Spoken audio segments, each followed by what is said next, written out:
आज यूट्यूब रे जहाँ ट्रेंडिंग चली समस्त मुखर से ही गीत प्रभु यीशु मोटर गाड़ी बनाया बनाया उस गाड़ी में बैठ के स्वर्ग जाएंगे। वाह कि मजा कि बहुत भल गीत नहीं किंतु प्रभु जीशु मनीष मान बनाती से मेकानिकल काम करेंगे ना भाई मैंने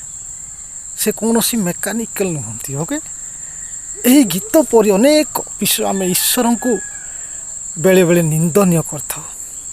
आम ईश्वर को धक्का दे था ईश्वर को अपमान मध्य करिथाउ अजाणतर भी हो बा जानी शुणी भी हो यही कार्यक्रम आम जारी रही जे पर्यंत आम सचेतन होइनु जे पर्यंत आम ख्रीष्ट को भल भाव जानी ना से पर्यंत तो निहाती कार्यक्रम चली एमती समय थिला दिने मते केरल जीवापाई सुविधा सुजोग मिलला आउ मु सेई स्टेशन रे बस स्टैंड रे जहाँ देखिली मो मुंड खराब हो गला सतरे प्राय बस गुड़ाक लेखाई थाए बहुत बड़ बड़ अक्षर JESUS माने जीजस लेखाई थाए आउ जो माने स्टैंडिंग थांती जे मानकर जीवार थाए बस रे से माने कहिबे हाँ जीसु गाड़ी आसला देख रे जीसु गाड़ी आसला कि अपमानजनक प्रभुंकर प्रभु जीशु गाड़ी रुहती से ईश्वर गाड़ी रे पेट्रोल पका जाए ताहले ही चले किंतु प्रभु जीशु आमको सृष्टि कले अब आमे गाड़ी गुड़ा सब सृष्टि करिचो किंतु आमे ईश्वर को कौन करवा सब बेले आम अजाणत आम ईश्वर को निंदनीय कार्यक्रम करुचु केरल छाड़ एबे चिंता कर आम ओडिशा रे मध्य प्राय बाइक मानकरे कार मानकरे आउ विशेष करी लाच भी लगुच कह लैट्रिन मानकरे मध्य लेखाई जीजस ये अपमानजनक वाक्य आम कहीं व्यवहार करुचु से माथ्यू पुस्तक 22:32 लेखाई आपण मैंने थरे पढ़तु अब्राहम को ईश्वर इसाक ईश्वर जाकोब ईश्वर मृत मान ईश्वर नुहति से जीवित मान ईश्वर तुम जीवित ईश्वर को यहीपरी कार्यक्रम करने को भय कहीं करुन तुम केबे सचेतन हब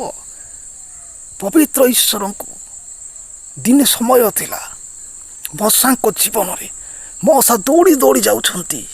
से कंचा पुतारे निया लगी देखापी प्रभु ताकू कहले हे मशा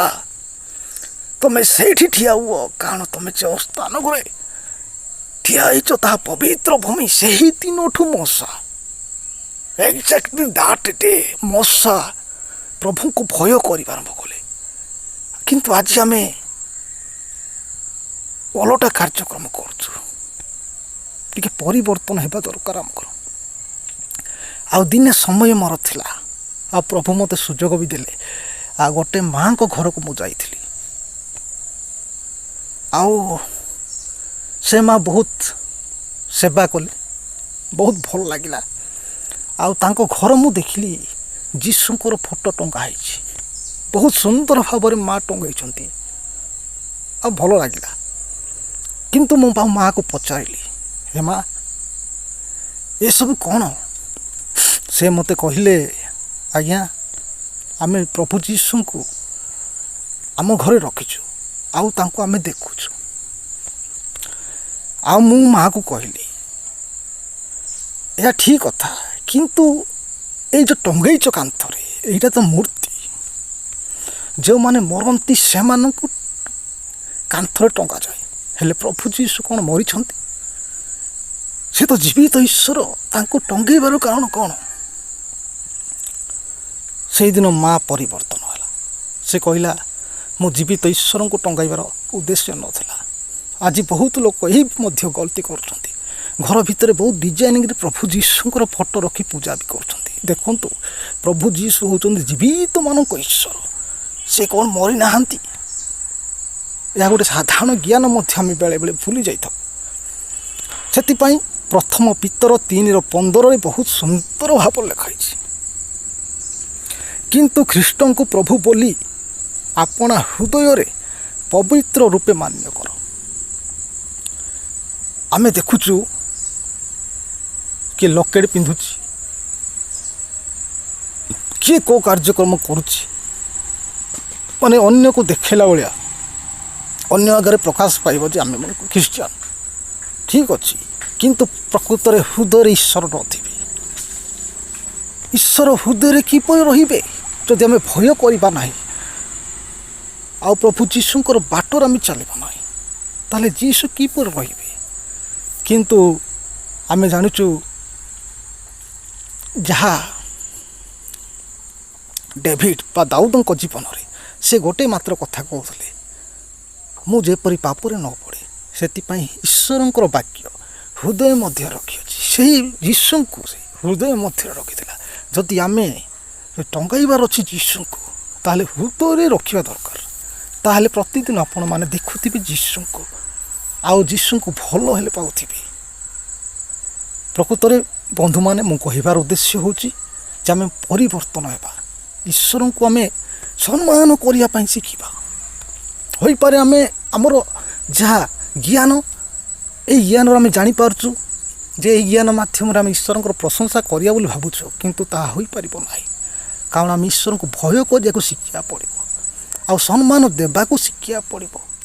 ଆଉ ତାଙ୍କ ବାଟରେ ଚାଲିବାକୁ ହେଲେ କିଛି ଜ୍ଞାନ ମଧ୍ୟ ପାଇବା ଦରକାର।